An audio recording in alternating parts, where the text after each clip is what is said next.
ser explorado. Mas através da literatura, através do conto, o que acontece? O terapeuta ele traz pra gente uma história. E aí você está ouvindo uma história, é um faz de conta, né? É algo que aconteceu em um reino distante. E aí você, olha, abaixa suas armas, abaixa suas defesas e mergulha nesse mundo, né? E quando você mergulha no mundo do conto, o que acontece? Você se identifica com lugares, né? Você se identifica com os personagens e a partir daí você vai relaxando e vai permitindo que o seu mundo emocional se misture com aquela história. E a partir do final do conto, a gente pode começar a explorar, né? Por exemplo, essa música eu acredito que todo mundo sabe, né, de qual filme é, né? Eu vou pedir para vocês, para que quem sabe, quem está aí comigo, que quem sabe de qual filme é essa música, né? Coloca aí pra gente, avisa aí pra gente de qual música, de qual filme é, tá? Hoje, pra gente poder fazer esse podcast, eu vou precisar da participação de vocês, tá bom? Para que a gente possa fazer essa interação e vocês entenderem um pouquinho como que é esse processo da contoterapia, tá? Mas a contoterapia, ela também pode ser olhada por um outro lado, tá? Porque, como eu falei, essa trilha é a trilha de um filme, tá? E mesmo antes do filme, a gente tinha historinhas, pequenos contos acontecendo como séries diárias na televisão, né? Então, muito antes do filme, né, a gente teve a série que leva o nome dessa família, né? Então, às vezes o conto ele traz essa possibilidade para a gente da imaginação, porque nós temos pessoas que são auditivas, temos pessoas que são visuais, as pessoas que são sinestésicas. Então, quando a gente vai para o set terapêutico com um conto, a gente trabalha com todos esses sentidos das pessoas, né? Elas podem imaginar, elas podem visualizar todo aquele cenário na cabeça delas, e aí elas vão trazendo para a sua realidade também. O que foi que aconteceu, né? Quem que eu vi? O que se passou naquilo ali? Por exemplo, quando a gente pega Chapeuzinho Vermelho, todo mundo já passou por uma mata, uma floresta, um bosquezinho, um jardim, um parque, né? E às vezes já aconteceu alguma coisa, ou boa ou ruim naquele local. Então, quando você começa a ouvir a história da Chapeuzinho Vermelho, você já começa a imaginar as árvores.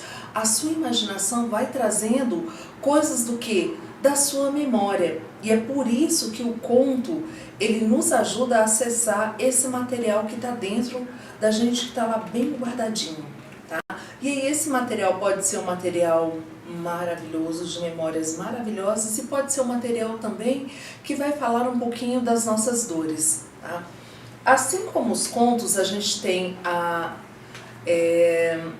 semiterapia, que funciona da mesma forma, só que aí a gente já está com as imagens, a gente está vendo, mas ele também, a semiterapia também vai funcionar da mesma forma, né? Fazendo com que todo esse arcabouço emocional que está dentro de nós, ele possa sair. E aí nesse momento a gente vai defender personagens, a gente vai torcer para um, querer o mal para o outro. Não é o mal, querer, entre aspas, a justiça, mas o que seria ali a justiça, né? E aí a gente vai trabalhando com todo o nosso emocional. Lembra um exemplo? Deixa eu buscar aqui um exemplo. Nós tivemos uma novela, as novelas servem como, não vou dizer contos, mas serve também dentro desse universo. Por quê? Porque elas são muito longas. O conto normalmente ele tem um enredo central e é algo mais curto, né? Tem início, meio e fim, né? As novelas elas demoram muito tempo, mas todo mundo lembra da Bibi Perigosa? Todo mundo torceu por ela, por um amor, isso, aquilo, outro. Quantas coisas ela fez à margem da lei?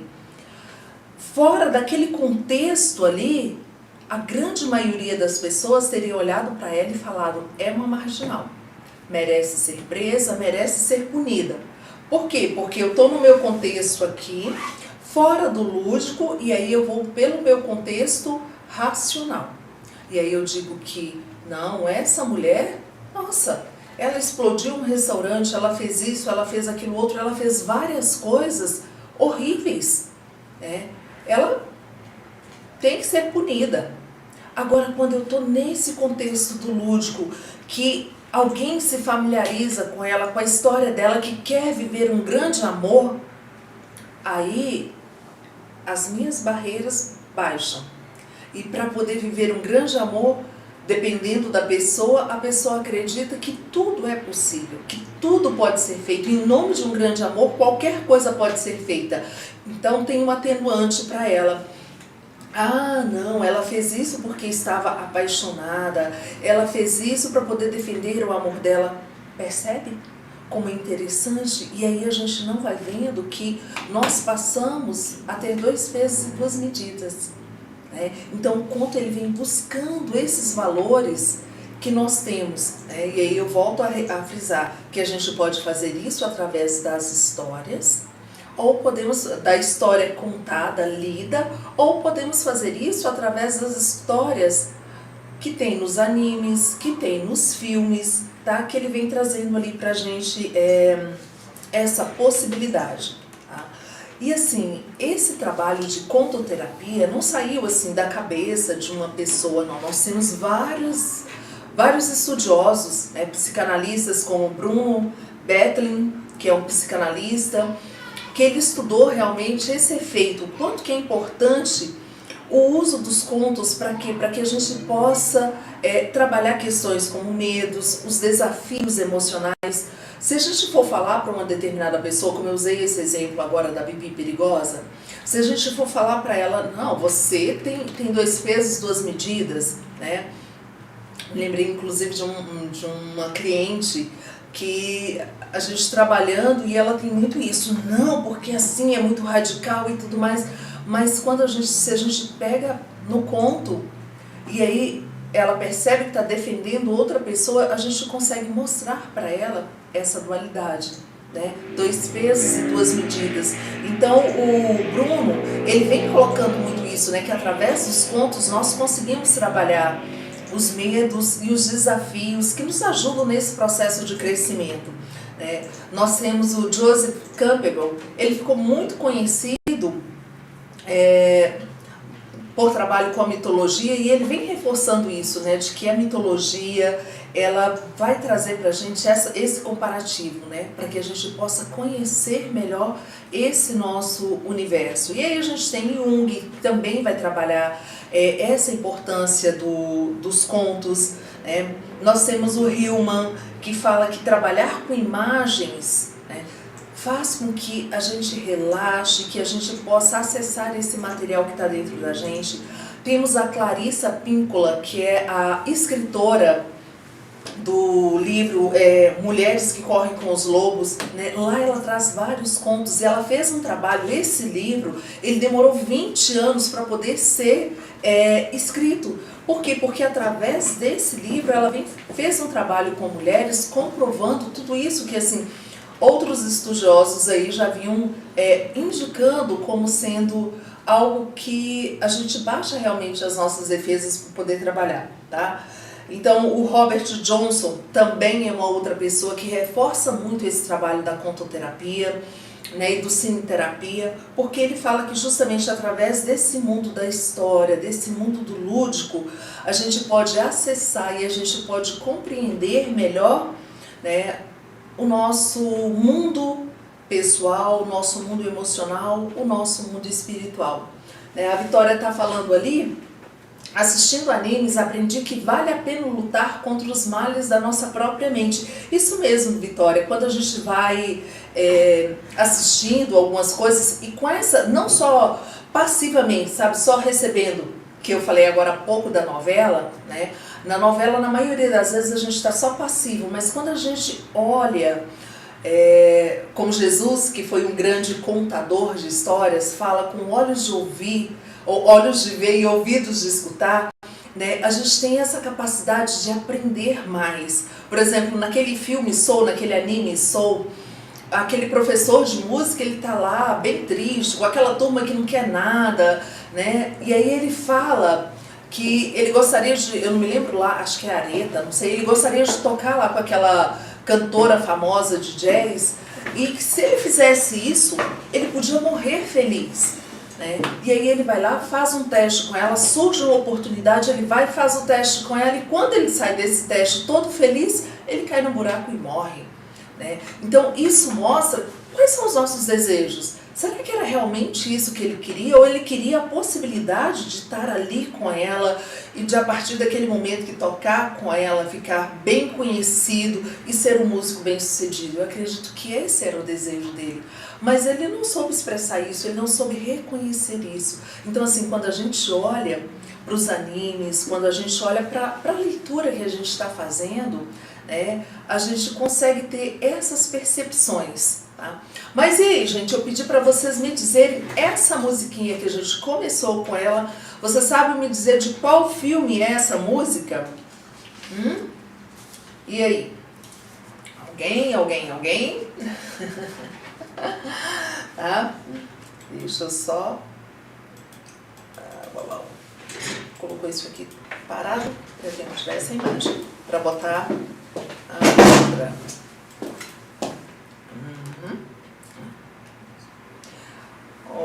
Ok, então, meus amores, isso aqui, essa música que a gente ouviu é da família Addams, né? Essa música, ela já existe desde quando começou lá, os primeiros, em 1930, né? Quando foi gravado os primeiros episódios, e que foi uma série, né, para a televisão da família Addams, tá?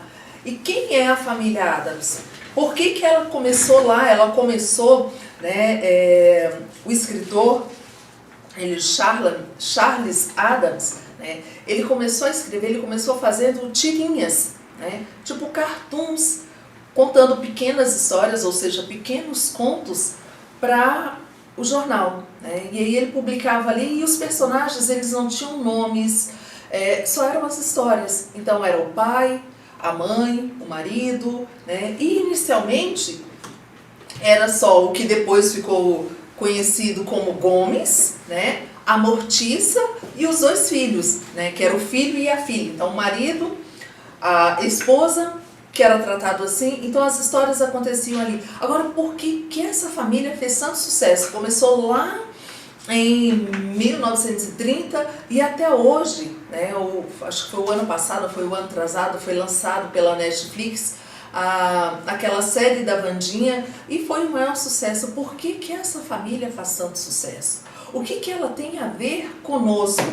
Né? E aí vale a pena a gente ir olhando cada um dos membros dessa família, né? A gente não pode negar que na família Addams existe amor, né? Tem muito amor. Mas como que é esse amor? Né? Esses pais, eu me lembro que tem um episódio que a Mortiça está falando de um berço de espinhos. Agora, como é que você coloca uma criança num berço de espinhos? Né? E aí, às vezes, tem pessoas que se conectam com isso, né? São pais que amam, são pais que veem os filhos ali, os dois se amam muito, né? Mas eles se torturam também porque é como prova de amor. Que relação é essa? E às vezes a gente acha muito bacana, né? Tantas festas a fantasias, a gente vê tantas mulheres vestidas de mortiças, né? Que é essa pele muito clara, esse batom, ela tá sempre vestida de preto. O que isso quer dizer? A casa dessa família é sempre muito escura, este homem também, muito... A gente não vê o Gomes, principalmente nos filmes, lá na série, lá no início, ele até saía para poder trabalhar, né? Mas é uma família que tem muito dinheiro, mas como eles vivem, tudo é muito escuro, tudo é muito obscuro entre eles, né? E aí a gente tem os filhos, a gente tem a Wandinha, que na verdade inicialmente era só filha, né? E depois, quando foi para ir para a televisão, teve que dar nome para os personagens, e aí ela recebeu o nome de Wednesday, que foi baseada em uma música que falava quarta-feira, né? Porque quarta-feira, dentro da letra da música que eles olharam, quarta-feira era o dia da morte. E por isso foi dado esse nome, era o dia da ânsia da morte, né? E se a gente for olhar essa personagem, em vários episódios ela fica feliz por fazer aniversário, não pelo aniversário em si, mas porque a cada aniversário que ela faz, ela está mais próxima da morte. Então a gente vê esse anseio aí pela morte, essa coisa meio macabra. Então onde a gente tem uma criança que está aí ansiando pela morte, o que está acontecendo nessa família, né? E ela é a filha mais nova, e como filha mais nova, o que ela faz com o irmão, né? O irmão é chamado de feioso, né? E ela tortura ele, né? Da maioria das famílias a gente vê os filhos mais novos, eles batem nos mais velhos e, enfim, é uma dinâmica que acontece ali. E os pais não fazem nada, né? Os pais acham interessante, os pais quando até permitem, incentivam que ela vá torturar o irmão. É como se eles estivessem brincando, é uma forma de brincar, né? E o feioso, o que ele gosta de fazer? Ele é meio metido a cientista, né? Gosta de explodir as coisas, ele está quase sempre no porão da casa, lá no fundo, aparece muito pouco, então escondido. E aí, com quem você se identifica nessa família? O que significa isso? Esse filho que está ali escondido, essa filha que está torturando, essas pessoas que estão sempre de preto. O que isso está trazendo para a gente, né? Porque às vezes a gente não para poder refletir nisso. Aí a gente tem o tio Chico. O tio Chico é um personagem que foi introduzido depois, tá? E ele é irmão do Gomes, né? Ele claramente traz transtornos psiquiátricos, também gosta de explodir as coisas, gosta de brincar com material bélico, é aquela pessoa assim, bem, olhando para a nossa sociedade padrão, bem desajustada, né? Porque ele gosta de explodir as coisas e, enfim, né? Depois a gente tem a vovó Adams, que é a mãe do Gomes, e aí a vovó Adams, ela é aquela mulher que tá ali, que faz as coisas dentro de casa, ela adora cozinhar, mas ela é uma espécie de bruxa. Por quê? Porque ela mexe lá com as ervas, ela tá sempre fazendo porções, né? E ela faz encantamentos também. E aí, dentro da nossa casa, será que tem alguém que faça um pouco isso? Como que são as avós, de um modo geral? A minha avó, ela era essa mulher que benzia, né? Então benzia crianças, então isso é um tipo de encantamento. Hoje em dia a gente tem resgatado essa questão das benzedeiras, olha aí os encantamentos, né? E os chazinhos, as poções mágicas, às vezes está ali com uma dor de barriga, com alguma coisa, e a vovó vem lá com esse chazinho trazendo pra gente, né? Na sua família você tem aí uma bruxa, e o personagem que eu acho mais interessante, que é a mãozinha, né? A mãozinha é realmente uma mão que está ali, que tem vida, não tem expressão facial, não tem nada, mas a mãozinha está ali em todos os capítulos, né? Tá sempre ajudando, tá sempre fazendo alguma coisa. E todo mundo acha o máximo. Quantas pessoas eu já ouvi falando que eu gostaria de ter uma mãozinha dessas na minha casa, gostaria de ter uma mãozinha dessas na minha vida. E o que significa tudo isso, gente? Como que a gente pode olhar? Porque a gente pode olhar só da forma lúdica, mas a gente pode olhar de uma forma psicológica para tudo isso, tá? Então, vamos começar olhando a casa dessa família. Na casa da família Adams está sempre chovendo, né? Sobre aquela casa, é um casarão, é uma espécie de castelo antigo. O jardim é todo bem cuidado, só que o bem cuidado deles é bem diferente do nosso, porque não é um jardim verde, é um jardim que está todo seco, um jardim que tem plantas carnívoras, é um jardim aonde o Gomes adora ir para poder cortar as flores, né? Em vez dele deixar as rosas, ele corta as rosas e deixa só o caule, né? Ali que também acaba secando, né? A mortiça também, ela é vista muitas vezes mexendo naquele jardim, mas é com flores murchas, são com coisas secas. Então assim, esse jardim não traz nenhuma vida. E sobre essa casa tem sempre uma nuvem de chuva, né? Tá sempre chovendo ali. A casa é muito escura, a decoração dela tem todo... é pesada, é escura. Eles se sentem confortáveis dentro dessa casa. Mas a gente vai falar um pouquinho mais sobre essa casa. E o carro? No filme não mostra o carro da família Addams, mas na série original ela começa trazendo o castelo lá, a casa deles, que sempre tem uma nuvenzinha de chuva, e o carro deles. Por quê? Porque quando eles saem da casa, essa nuvem vem acompanhando eles. E na série também eu me lembro que os personagens, quando ia para alguns lugares, né, que saía, que não estava dentro da casa ou dentro do carro, o personagem também tinha chuva sobre ele, a nuvenzinha estava sobre ele. E o que a gente pode refletir sobre isso aí, gente? Né? Vamos pedir aí, coloquem para mim com quem vocês se identificam, quais são as pessoas com que vocês se identificam na família. Né? Vamos lá, com a Mortiça ou com os filhos, com quem você está se identificando? Diz para mim aí com quem você se identifica. O DVD D1V3D disse: Gomes é um galanteador. Né? Então aqui está se... Realmente, o Gomes é esse homem charmoso que está ali apaixonado, que está sempre galante, oferecendo atenção para a Mortiça. Então assim, ele é bem galanteador. E quem mais, gente? Mais alguém? Coloca aí pra gente com quem se identifica. Mas, temos ali, ó, me identifico com a avó.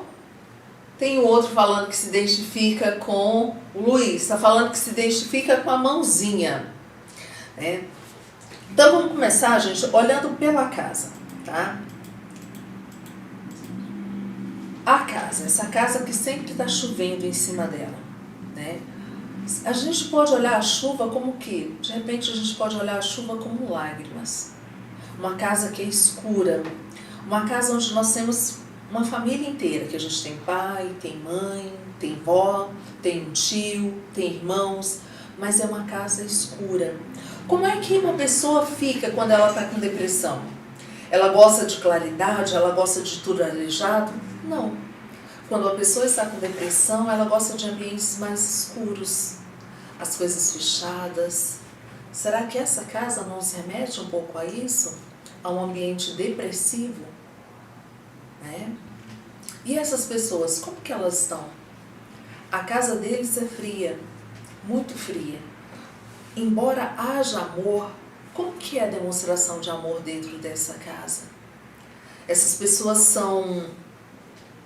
trocam carinho entre si? Não. Quando a gente vê eles falando de alguma coisa, lembra que eu falei agora há pouco do berço cheio de espinho, da cama de faqui, de jogar facas um no outro? Então são pessoas que estão ali dentro, que se amam, mas estão se machucando o tempo todo. E aí, como é que é na nossa casa? Como é que é a nossa relação com os nossos familiares? Será que nós também não estamos ali, de alguma forma, nos magoando, nos machucando? Será que o ambiente da nossa casa não é um pouco depressivo? Né? A gente pode ter uma vovó ali que é meio que, como eu falei, como a vovó Addams, né? Uma mulher que entende de chazinhos, que está tentando cuidar de todo mundo, porque a vovó Addams tem sempre alguma porçãozinha para poder oferecer para as pessoas quando elas não estão bem. Né? Então a gente tem ali essa irmã e esse irmão que estão sempre implicando um com o outro, falando coisas grosseiras um com o outro, que ela bate nele, e ele fica lá no porão. Ele quase não aparece, ele está sempre lá no porão. Quem é que está no porão da sua casa? Porão é um local escuro, onde a gente guarda coisas que a gente não deseja mais. E aí, de repente, esse filho que fica lá no porão pode ser um filho que se sinta não desejado. Já parou para pensar nisso? Talvez ele se identifique com isso, porque gosto de ficar no porão. Mas como é que é estar no porão da sua casa? Como que você se sente? É um ambiente depressivo? É um ambiente de pouca luz? Por que você gosta de estar ali? Por que você se identifica com essa pessoa? E por que tem essa necessidade de explodir tudo? Será que uma pessoa que se sente amada, que se sente desejada, ela tem necessidade de explodir tudo?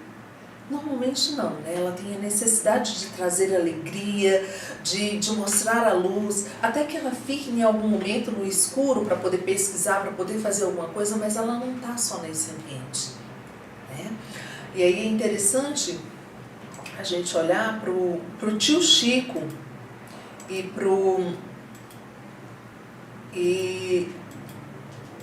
cadê? Deixa eu voltar aqui. O tio Chico e o Feioso, né? Aqui até que ele tem cabelo, mas tem algumas versões em que o Feioso também é careca, né? Então assim, eles vão perdendo, né? Olha até o nome dele, né? O apelido dele é Feioso. Aí a gente pode ligar com quem é que a gente está se identificando, né? Essa mãe, que é uma mãe que tem amor pela sua família, mas que a gente não vê essa mãe abraçando os filhos, fazendo algum tipo de carinho neles. Então, como que é esse ambiente? Será que ela teve isso? Será que ela se permite? Será que ela consegue? Porque às vezes a gente tem aquele julgamento, né? Ah, da minha mãe que não faz carinho e tudo mais. Mas será que ela teve isso? A gente vê algum contato físico entre o Gomes e a Mortiça. Entre eles a gente vê. Mas entre os outros membros é muito pouco, né? E aí, voltando à questão do carro, porque lembra que eu falei dessa questão da casa, a casa como sendo esse ambiente depressivo, né?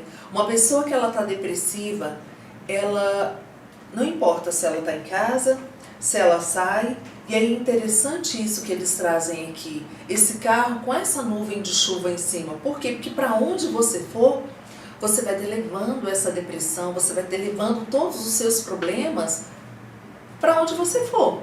Não importa, estou indo para o meu trabalho, essa nuvem pesada de chuva, esse choro todo interno, está indo com você, tá? E aí eu lembro o que eu falei antes, que lá nos episódios iniciais, né, a gente tinha as nuvenzinhas em cima das pessoas. Quando elas estavam fora de casa, estava chovendo sobre elas. E o mais interessante é que elas não ficavam molhadas, né? Mas tinha lá em cima da cabeça de cada um a sua nuvenzinha de chuva particular, né? Então, assim, não importa onde nós estamos, porque a depressão, esse estado emocional, ele nos acompanha.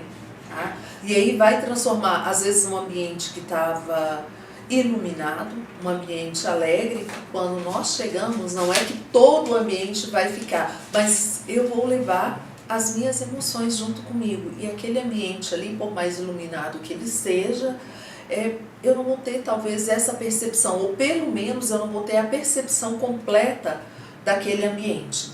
Tá? E aí, o que o conto traz pra gente? Essa necessidade de olharmos para nós. Porque às vezes a gente reclama da nossa casa, da nossa família, e quantas pessoas às vezes querem mudar até de país, né? Eu estou com uma cliente que ela com vários problemas com a filha, e a filha saiu do Brasil. Saiu do Brasil porque não aguentava mais estar próxima dessa mãe, que não sei o quê, porque a mãe isso, a mãe aquilo. Sim, né? A mãe tem várias coisas para poder olhar, e essa mãe está fazendo isso, né? Ela está tentando afastar essa nuvem que está sobre ela, né? Tentando trazer luz para ela. E aí, essa filha, o que ela fez? Ela fugiu, porque o problema não é só com a mãe, né? Quando a gente está num ambiente, em uma casa, todos os membros daquela casa, bem ou mal, estão sob a influência daquela nuvem de chuva, daquele choro, daquela tristeza, das coisas que estão ali escondidas, sejam onde? Seja no porão da nossa família, né? Ou no nosso porão interno. O que está aí escondido dentro de você? O que você pode deixar vir à tona? O que você pode começar a trabalhar? Começar a olhar. Não adianta você ir para longe, porque tudo isso vai te acompanhar. né? E aí, enquanto a gente tem um se trabalhando e trazendo luz, e de repente, daqui a pouco, essa mãe já está com uma percepção diferente de si mesma, né? Tem uma percepção real de que ela foi fria, foi uma mortiça com os filhos, né? Mas agora, os filhos já cresceram, ela não pode fazer diferente, mas ela vai ser o quê? Ela vai ser aquela vovó que está ali, que traz os seus encantamentos, as suas porções mágicas, para quê? Para poder acolher com amorosidade esses filhos, né? Os netos, as pessoas que estão ali em volta. E aí é preciso que cada um permita também receber, né? Porque às vezes a gente não quer tomar lá o chazinho, né? Então assim, essa mãe, ela reconheceu e fez lá o trabalho dela, mas às vezes nós temos famílias que ninguém quer. Celebra-se aquele pacto e pronto, fica ali. E por que a gente percebe que na casa deles tem essa nuvem? Será que as outras casas não tem nenhuma? Né? Tem aquele ditado que a grama do vizinho é mais verde do que a nossa. Né? E realmente a gente não sabe qual é o trabalho que dá. A gente não consegue visualizar aquilo que está sendo feito ali. E aí a gente vai para a mortiça, né? Cuidando do jardim. Tem todo um trabalho de cuidar o jardim, cultivar as flores, cultivar o jardim da nossa casa, cultivar o jardim da nossa vida é extremamente importante, dá trabalho. E como é que a gente vai fazer isso? A gente pode fazer colocando o adubo correto. Para quê? Para que esse adubo faça com que o nosso jardim se torne verde. Ou, dependendo do que nós vamos colocando ali, a gente vai fazendo com que esse jardim fique cada vez mais seco. Tá? E aí não adianta um único membro da família querer fazer, né? Às vezes a gente tem famílias que assim, o ambiente é tão depressivo que você, para poder conseguir melhorar, e você tentou, que as pessoas não querem mudar, você, para poder ser feliz, para você trazer o sol para a sua vida, você tem que se afastar. É lógico, você não quer continuar ali. Né? Alguém está falando aqui, ó, o DVD 1 está falando, a mãozinha é maravilhosa. Sim, a mãozinha é maravilhosa. Só que se a gente for olhar, a mãozinha, ela é alguém que está ali cuidando de todo mundo. Já viu que ela ajuda o Gomes, ela ajuda a Mortiça, ela ajuda as crianças, ela ajuda a vovó. Né? Nas versões mais recentes a gente tem o mordomo. O mordomo é uma espécie de Frankenstein. Ela ajuda o mordomo. Né? Enfim, a mãozinha está sempre ajudando ali. Mas ela não tem um corpo, ela não tem um rosto, ela não tem nada. Ela é só trabalho. E aí, será que dentro da nossa casa, da nossa família, nós temos alguém que está ali só ajudando todo mundo? Quantas mães é a mãozinha? É aquela mãe que cozinha, que lava, que passa, que trabalha fora, que cuida da casa. E ninguém vê. Ninguém percebe que essa mãe, ou que aquela pessoa que está ali ajudando, cuidando de todo mundo, que ela está triste. Todo mundo fala, você é forte, você é guerreira. Eu, particularmente, gente, não gosto muito dessas duas palavras, né? Forte, guerreira. Por quê? Porque normalmente as mulheres que recebem esses adjetivos, elas não são olhadas. Elas são exatamente essa mãozinha. Essa mãozinha que cuida de todo mundo. Mas se a gente for olhar, como é que tá essa mãozinha, gente? Essa mãozinha tá aqui, ó. Toda remendadinha. Tá? Olha aqui. Tá toda machucada. Toda remendada. E quem tá olhando para essa mãozinha? Talvez se a gente fosse olhar, por ela estar tão ferida, tão machucada, ela precisaria estar sendo cuidada. Mas ninguém percebe essa mão. A gente só quer saber desse cuidado que está chegando até nós. Quem é assim na sua família? Será que você é essa pessoa dentro da sua família que está cuidando de todo mundo? E as pessoas nem percebem você? E aí é por isso que você está vivendo esse tempo meio que escuro na sua vida, que a sua casa se torna esse lugar de chuva, de choro, de dor, aonde tem amor, mas que não tem esse cuidado, né? Esse olhar. para as necessidades do outro, de perceber realmente cada um dentro da sua individualidade, daquilo que precisa, de dividirmos, mas aí também a gente se pergunta, quem te colocou nesse lugar da mãozinha?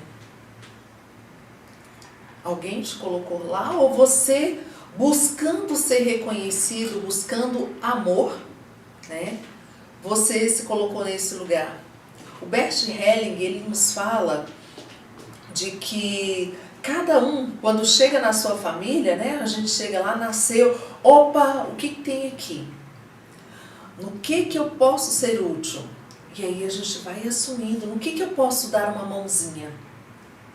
E às vezes a gente acaba trazendo pra gente uma série de responsabilidade para quê? Para poder manter aquela família unida, para manter todo mundo junto, para manter aquele ar de felicidade. E aí a gente vai trazendo muitas atribuições. As mães, nós mulheres, costumamos falar que nós somos tão sobrecarregadas, né, porque a gente tem o cuidado com a família, a gente tem o cuidado com a casa, nós temos o nosso trabalho, e aí a gente fala, nós temos jornada tripla. Mas e aí, o quanto nós estamos dispostas a deixar de ser a mãozinha e pedir ajuda? Ou aceitar a ajuda? Eu já falei aqui em um outro momento que assim, não é porque nós geramos uma criança que no primeiro choro a gente já sabe o que é. Não, a gente vai fazendo isso, a gente vai descobrindo por tentativas e erros. Os pais também. Mas aí às vezes a gente não deixa os pais fazerem isso. E depois a gente fala, mas só eu que faço, porque ele não me ajuda. Eu estou sendo o quê? A mãozinha. Tá? Eu estou me desfazendo de mim e não estou permitindo também que o outro me dê uma mãozinha, me ajude. Né? Mas aí eu vou dizer que a culpa é do outro. Então, na maioria das vezes, quando nós estamos sobrecarregadas, e isso não importa onde, tá? E aí os homens também, porque às vezes a gente faz isso no ambiente de trabalho, né? A gente vai trazendo muita coisa pra gente, é justamente porque nós queremos ser vistos como essa pessoa que ajuda todo mundo, é uma pessoa super boa, mas nós vamos acabando perdendo a nossa personalidade, né? Então, a gente vai deixando de ser visto e não se importam, as pessoas não vão se importando. Quanto mais a gente vai se arrebentando por aí, as pessoas nem percebem. Né? Então, quem é você dentro dessa família? Com o que você se identifica? Será que alguma coisa que eu trouxe aqui dessa família, você conseguiu se identificar? Temos alguma pergunta, algum comentário aí? E aí, gente, também nesse universo, né, como eu falei, a gente tem os filmes, né, os animes, a gente pode olhar para os animes e perceber uma série de coisas, uma série de movimentos e fazermos comentário. Engana-se, por exemplo, quando eu falei aqui dos contos, né, os contos de fada. Os contos de fadas, quando eles começam lá no original, eles não eram esses contos da Disney, não era com essa forma lúdica. Eles foram concebidos justamente com essa ideia de reflexão, né? Para que a gente possa olhar e refletir na nossa vida, que eles têm um ensinamento. Né? O que eu posso aprender a partir dali? Então, quando a gente tem ali que trazem para Disney, aí se muda muita coisa dos contos para quê? Para poder suavizar. Então a gente tem lá a Branca de Neve. Né? O que ela aprende com isso? A gente no conto original, ela não vem um príncipe, beija e salva a Branca de Neve. Não. Né? Ela está ela engasgou com a maçã, está presa ali, ela não consegue respirar e acham que ela está morta. E os anões estão levando ela para poder ser enterrada, e um dos anões tropeça, o caixão cai, né? E no momento que o caixão cai, ela dá aquele coisa, ela se desengasga e ela volta para a vida. Né? Então não tem essa de um príncipe vir e dar um beijo e ficar e ser feliz para sempre. Por quê? Né? O feliz para sempre, quem traz, já é essa versão da Disney. Porque nos contos, quando você aprende alguma coisa, né? Você aprendeu isso aqui, ótimo, agora eu trouxe esse sol, vem uma outra nuvenzinha, sabe por quê? Porque a vida é cíclica, né? Então assim, a gente aprende a ser criança, a gente está ali, e aí vem aquela fase que nós estamos lá no universo do papai, da mamãe, da nossa família, e de repente a criança tem que ir para a escola. Uau! É um outro mundo, um outro aprendizado. Eu lembro dos meus filhos que assim, queriam muito ir para a escola, mas tinham muito medo de eu não voltar para poder buscá-los. Então eles queriam ficar ali, mas queriam que eu ficasse sentada lá na escola esperando por eles o tempo todo. Você não vai embora não, né, mãe? Então assim, até que se habituaram para poder ficar naquele ambiente com segurança. E aí a gente tem o outro lado também, a gente tem quantos pais vão deixar os filhos na escola e os filhos vão felizes da vida para começar aquele novo universo deles, e estão cheios de luz, cheios de vontade de aprender ali. E aí as mães ficam apreensivas, os pais ficam apreensivos, por quê? Porque meu filho está longe de mim. Percebe? É um novo movimento, é um novo aprendizado, por quê? Porque eu não conheço aquilo ali, então tem uma nuvenzinha sobre a minha casa, sobre a minha cabeça, né? É no meu ambiente de trabalho, algo novo que eu vou aprendendo. Então cada fase da nossa vida vai trazendo coisas novas pra gente, e aí a gente vai se adaptando, e a gente vai aprendendo, e a gente vai trazendo luz. E os contos nos ajudam a olhar justamente para isso, né? Por exemplo, a gente tem lá o Patinho Feio. A gente pode olhar e imaginar simplesmente um patinho feio, só como um conto. Mas olha que bacana quando a gente olha e percebe se a gente vai usar isso para crianças especiais, né? Crianças que são diferentes, mas elas têm a sua beleza. Quando nós nos permitimos olhar para essas crianças, para as crianças autistas, para as crianças com síndrome de Down, o quanto nós podemos aprender com elas, né? Então assim, a gente sair desse lugar de ficar simplesmente no raso, e os contos nos trazem isso. Porque quem não se encanta, quem não se entristece com o patinho feio, com aquela mamãe que está ali, que todo mundo olha, que todo mundo julga o seu filho, porque ele é tão feinho, né? E aí olhando aí para essas mães que estão lidando com seus filhos, que têm os seus transtornos, que têm as suas diferenças, como é difícil para elas, né? Mas são crianças que têm um potencial lindo, e a gente pode aprender a olhar para isso, né?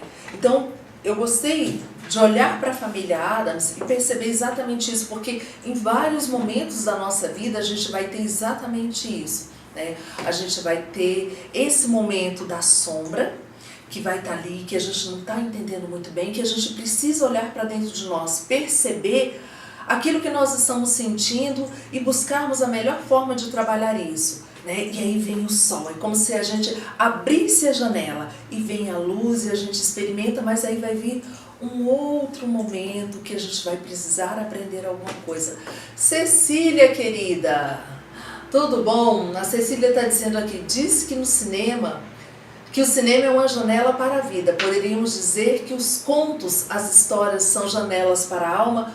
Sim, tá? O cinema porque o cinema também ele vem de uma história, né? Qualquer filme ele vem de uma história que tem uma trama central. Às vezes a gente tem várias outras coisinhas acontecendo ali, mas a gente tem uma história central acontecendo, né? Assim como o conto. E a gente pode aprender com isso, né? A gente pode olhar e ter essa janela realmente para a vida, porque a gente abre para a nossa alma.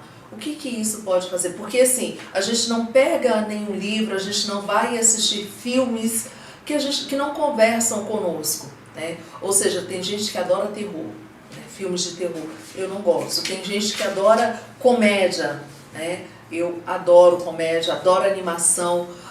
Tem gente que gosta de romance, né? E eu me lembrei que agora, que teve uma época que eu trabalhava lá no Recanto das Emas, na escola, e eu trabalhava com alunos da oitava série, né, do Fundamental 2.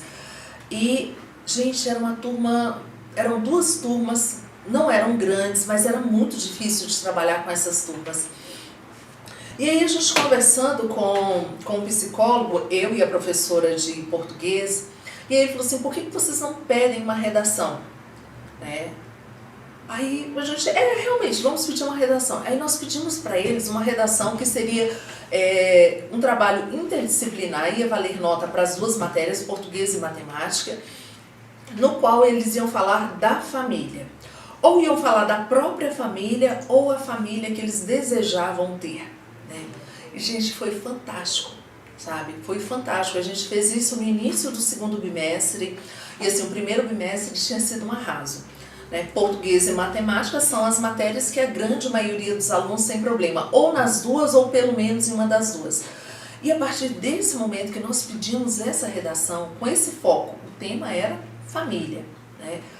Aí algumas pessoas vieram trazendo, a grande maioria veio trazendo a narrativa da família que queria ter.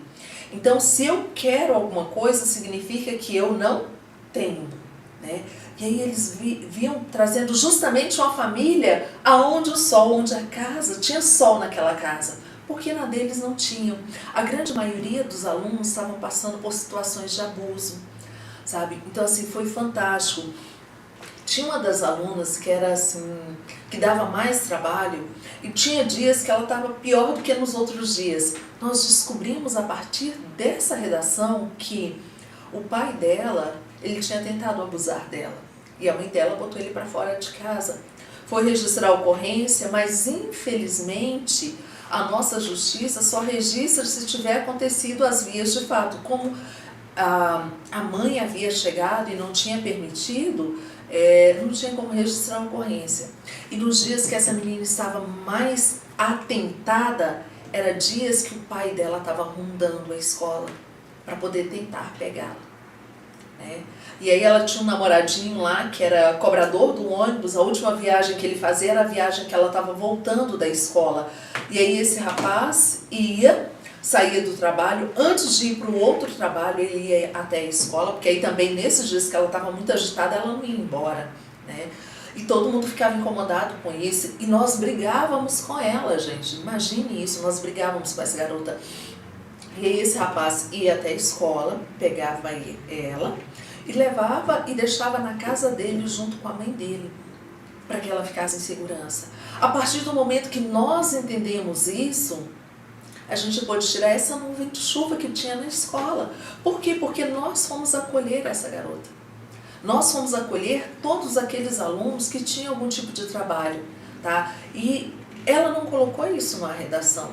Ela colocou de uma outra forma, mas depois, com o trabalho que a gente foi fazendo, com o que a gente percebeu, ela se sentiu confiante para compartilhar conosco essa história. Tá? E aí a gente teve uma transformação para todas as notas, para todos os alunos. Né? Eram duas turmas que davam muito trabalho, passaram a ser as turmas exemplares da escola. A nota dos alunos como um todo melhorou. Então percebe que essa questão da escrita ou do conto, né? Porque o que a gente fez ali? Quando pediu para poder colocar no papel, a gente está trazendo justamente essa questão da imaginação, essa visualização, ou daquilo que eu tenho, ou daquilo que eu quero ter. Né? Então é o que o conto faz, é o que o cinema faz. E como a Cecília colocou bem ali, está trazendo retratos da nossa alma, está mostrando ali a nossa alma para que a gente possa compreender melhor, para que a gente possa pedir socorro, para que a gente possa receber a ajuda, né? Porque às vezes a gente não tem nem essa compreensão. Quando eu falei aqui de pessoas que estão ali, ó, como essa mãozinha aqui, sobrecarregadas, às vezes elas não têm noção de que elas podem pedir ajuda. Eu atendi uma senhora uma vez que ela falava assim que ela adorava. A mãe dela morreu muito cedo e ela era a filha mais velha de 10 irmãos, todos moram aqui no Distrito Federal. E aí os irmãos ela terminou de criar, todos casaram e todos iam, né, para a casa dela almoçar com esposas, filhos, todos iam para a casa dela almoçar aos domingos. E ela contou tão orgulhosa que na maioria dos domingos ela não sentava para comer. Na maioria das vezes ela ficava até sem comer, Por quê? Porque ela levantava muito cedo para poder preparar a comida, para poder acolher todo mundo. E aí, como era muita gente, à medida que o povo ia almoçando, né, ela já ia lavando a louça, que não sei o quê. A mãozinha, super prestativa. Mas ela estava com uma série de problemas, ela estava com ansiedade, ela estava com início de depressão, com várias dores no corpo, que tinha justamente a ver com esse cuidado que ela estava dando para os outros e que não tinha consigo mesma. Ela adorava reunir a família, mas ela não conseguia curtir essa família, né? Então era um momento que todo mundo ficava ali conversando, brincando e ela simplesmente trabalhando, né? Então é sobre isso, a gente perceber, e às vezes é necessário que alguém de fora, ou através de um conto, a gente se perceba nesse movimento. Eu não preciso dar conta de tudo. Eu posso pedir uma mãozinha para outra pessoa. Eu posso pedir ajuda. Eu posso falar da minha dor. Quando a gente vai olhar mais recentemente, né, a gente tem a série Wandinha. A Wandinha vai para a escola, para uma nova escola, porque ela, sei lá, acho que jogou uma bomba, enfim, ela machucou muito seriamente na escola onde ela estava, os colegas, então ela foi expulsa da escola. E aí ela vai para a escola onde os pais estudaram, né? E chega lá, a Wandinha faz amigos, ela se apaixona, ela resolve um crime, e aí você percebe que essa garota que anseia pela morte, que isso e aquilo outro, talvez ela estivesse num ambiente onde ela estava sofrendo algum tipo de bullying, né? E aí quando ela sai desse ambiente, ela vai para o outro, ela vai levando essa capa dessa menina que não está nem aí para ninguém, que não se importa com as pessoas, que é super dura, que ela está vidrada na morte, mas não, ela se preocupa, ela se entristece porque tem um amigo que morre, ela se entristece com isso, então ela para de olhar para a morte, né? Então é sobre isso. Quando a gente começa a falar dos contos, quando a gente sai desse ambiente, quando a gente tem uma outra pessoa ali para a gente poder conversar, né, a gente vai conseguir ter esse olhar para a nossa vida, e assim como a Wandinha, a gente vai começar a deixar de flertar com a morte, para começar a flertar de uma forma mais intensa com a vida, certo? Temos alguma pergunta, algum comentário aí? Não? Gente, então, o que eu gostaria de falar para vocês, tá? A gente pode, dentro de um conto ou dentro de um filme, a gente pode se identificar com uma série de coisas, tá? A gente pode se identificar com os personagens, a gente pode se identificar com um determinado local, a gente pode se identificar com uma emoção, né? E a gente pode olhar também e falar assim, não, isso não tem nada a ver comigo, a gente pode colocar uma barreira aqui. Então é o que a gente tem que olhar, né? O que esse filme está falando para mim? O que isso tem a ver com a minha realidade? Então a gente tem os aspectos ambientais, a gente tem os aspectos emocionais, o que mais que a gente pode olhar? Tá? E a partir daí a gente ia aprendendo. Tá? A gente pode fazer isso sozinho? Pode, a gente pode fazer isso sozinho. Mas quando a gente consegue estar em grupo, é muito rico. Tá? Por quê? Porque às vezes você não percebe algumas coisas, né? A gente estava com um grupo com o conto Barba Azul, né? E tem detalhes do conto que uma pessoa falou assim, nossa, eu já ouvi esse conto várias vezes, mas eu nunca tinha percebido isso, sabe? Ela não tinha percebido, embora no conto fale dos irmãos que chegam, né? Ela não tinha percebido isso, que tinha irmãos nesse conto. Mas de onde saiu esses irmãos agora? Tá? Por quê? Porque no mundo dela não tinha ninguém ali para poder defender. Então, quando nós estamos num trabalho em grupo, a gente pode fazer isso sozinho? Podemos. A gente pode começar a fazer alguma coisa em grupo, ter esse individualmente, ter esse olhar, né? Mas quando a gente está num trabalho em grupo, esse trabalho é bem rico, porque cada um vem trazendo. E outra coisa, a gente percebe que aquela nuvem que tem sobre a nossa casa, sobre o nosso carro, sobre o nosso local de trabalho, não é só na nossa casa, né? Como eu falei agora há pouco, né, que tem aquela frase que diz que o jardim das outras casas é mais verde, a grama da outra casa é mais verde. Tem um poema do Fernando Pessoa que fala assim, que somente o mar de outras terras é belo. Né? Por quê? Porque aquele mar com que eu convivo todos os dias, ele perde o encanto dele. Né? Se eu saio daquela terra e vou para uma outra, aquele mar que era tão lindo, né, ele vai se tornando tão familiar para mim, que ele vai perdendo o encanto dele. E aquele outro que eu convivia, aí eu vou lembrar que ele é maravilhoso. E se eu não me engano, Manuel Bandeira, ele escreve, diz que tinha um amigo que estava querendo vender um sítio, né? E aí ele encontra com esse amigo e o amigo pede para ele poder redigir, né, um anúncio para a venda daquele sítio. Eu não recordo mesmo se é o Manuel Bandeira. E aí ele vai e faz aquele anúncio falando das belezas daquele local e tal. E o proprietário, quando lê aquilo ali, ele, uau, que lugar lindo! Esse é o meu sítio? Não, esse lugar é muito precioso, eu não vou vender mais.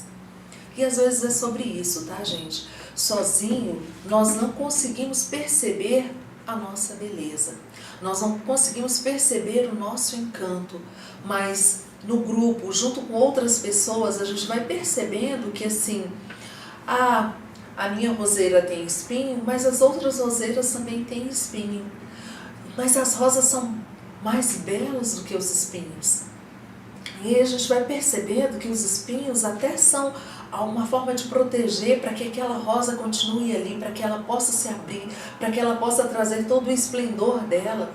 E aí a gente vai descobrindo junto com o outro, através do olhar do outro, o olhar que ele tem para nós, o olhar que ele tem para a vida, o olhar através do conto, a gente vai percebendo que a nossa vida, assim como aquele sítio, é um local lindo e que pode ser muito maravilhoso, e que aí a gente desiste da morte, de olhar só para a morte, assim como a Bandinha fez, ou a gente desiste de vender.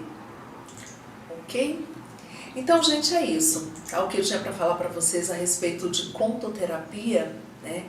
É exatamente isso. Se a gente não tem nenhuma pergunta, eu estou lançando um grupo, abrindo um grupo agora de contoterapia. A gente vai ter um grupo presencial e um grupo online. O grupo presencial vai acontecer lá na Sol e Lua, tá? É um espaço bem bacana, eu esqueci a quadra, lá na Asa Sul.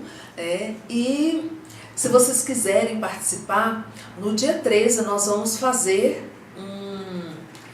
um grupo aberto, né? Vai ser o primeiro dia, a gente vai fazer uma vivência aberta, onde a gente vai trazer um conto, a gente vai começar falando sobre o mito de Afrodite, né? A deusa do amor. Então assim, a gente vai começar a olhar para essa deusa.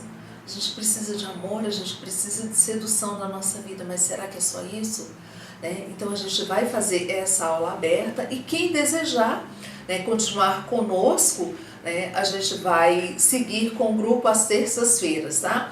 E o grupo online, a gente ainda não definiu o dia, mas está aberto para a gente poder definir com o grupo um horário e um dia que seja melhor, tá bom? As inscrições vocês podem mandar mensagem lá pelo meu Instagram ou entrar em contato pelo meu telefone, tá? A gente vai deixar o telefone aí na capa da live, tá?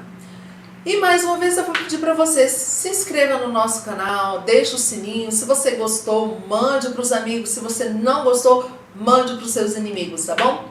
Beijo para vocês. E semana que vem a gente vai falar de terapia, a gente vai falar de algo muito, muito especial. Sabe, eu costumo dizer que foi a terapia que mudou a minha vida. Nós vamos falar de biodança. E eu vou estar recebendo 3 pessoas muito, muito queridas, que é a Neuza, o Marcão e a Olga. Então assim, vai ser um papo super gostoso, onde a gente vai falar dessa terapia em grupo, onde a gente trabalha, né, na biodança, envolve um monte de coisas, a gente trabalha muito com mitos, a Cecília que está aí com a gente, a Cecília sabe disso. Então assim, é uma forma da gente trabalhar as nossas emoções, olhando para a vida de um outro aspecto, tá bom? Então, aguardo vocês na próxima semana. Beijos e até a próxima quinta.